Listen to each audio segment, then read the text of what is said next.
खत्म, पूछिए। सर, एक तरफ भारतीय जनता पार्टी में तमाम करप्ट और भ्रष्टाचारी जो लोग हैं वो मंत्री बने हुए हैं, और दूसरी तरफ समाजवादी पार्टी के सरकार में कैबिनेट मंत्री रहे गायत्री प्रजापति भी लगातार 7 वर्षों से लगभग जेल के अंदर है। आप पत्रकार साथी सब जागरूक और समझदार हैं।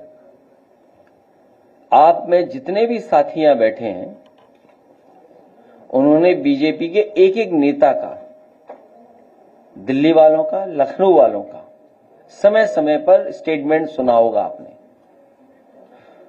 भ्रष्टाचार को लेकर के, और खासकर समाजवादी सरकार में जो मंत्री थे उनको लेकर के। लेकिन जब इनको वोट की जरूरत थी तो उनकी पत्नी, उतने परिवार के लोगों को मुख्यमंत्री जी ने बुलाया और कहा कि आप समाजवादी पार्टी के खिलाफ वोट कर दीजिए, मतदान कर दीजिए, आपके सभी केस वापस हो जाएंगे। ये आप सब जानते हो, किसी से छिपा नहीं है। उन्होंने मतदान भी किया हमारे खिलाफ।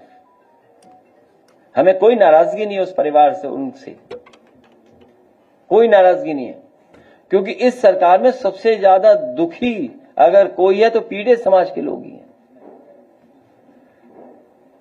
कभी कभी सम्मान के लिए, कभी कभी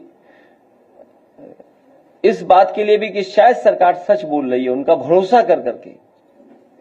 लेकिन आज भी प्रजापति जेल से बाहर नहीं हो पाए, और वो पत्रकार, वो तमाम लोग सब जानते हैं, बांदा रहा हो, हमीरपुर रहा हो, कितने ऊंचे टीले लगे हुए थे बालू के। भी कुछ दिन पहले पहाड़ों से ऊंचे टीले लगाए गए थे, नदियों को खोद खोद करके। वो वीडियोस हैं, वो तस्वीरें हैं, वो किसी से छिपी नहीं है। लेकिन बीजेपी का इतना स्ट्रांग मैनेजमेंट है, इकोनॉमिक मैनेजमेंट, आर्थिक मैनेजमेंट, कि वो बात वहीं की वहीं दब जाती है। बुंदेलखंड के पहाड़ों से ऊंचे पहाड़ लगाए हुए थे, टीले बनाए हुए थे, सब इलीगल था। नदियां साफ हो रही थी बड़े पैमाने पर, लेकिन किसी पे कोई कुछ नहीं, कोई बदनामी नहीं। उन पे झूठा मुकदमा केवल एक पे नहीं लगा, मोहम्मद आजम खान साहब पे झूठा मुकदमा लगा, उन्हें भी न्याय मिलेगा, प्रजापति जी को भी न्याय मिलेगा एक दिन। रमाकांत यादव को जेल भेजा, पार्टी के विधायक कानपुर से, उन्हें जेल भेज दिया। और कानपुर में ही क्या देखने को मिल रहा हमें, कोई बहुत खासम खास भारतीय जनता पार्टी का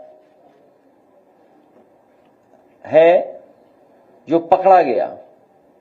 छोटे छोटे अधिकारियों पे तो कार्रवाई हो रही है। बहुत बड़ा माफिया भैया वो कि हम नाम नहीं लेना चाहते थे, हमारा नाम आ रहा था उसमें।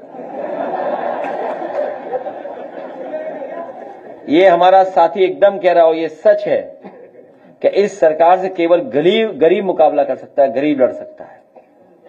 जिसका नाम लिया इन्होंने, उस पे इतने कागजात हैं, इतनी चीजें हैं कि सरकार की कुर्सी हिल जाएगी। सरकार की कुर्सी नहीं बच सकती। जैसे याद कीजिए, वो गाड़ी नहीं पलटाई थी, अपनी सरकार पलटने से बचाई थी।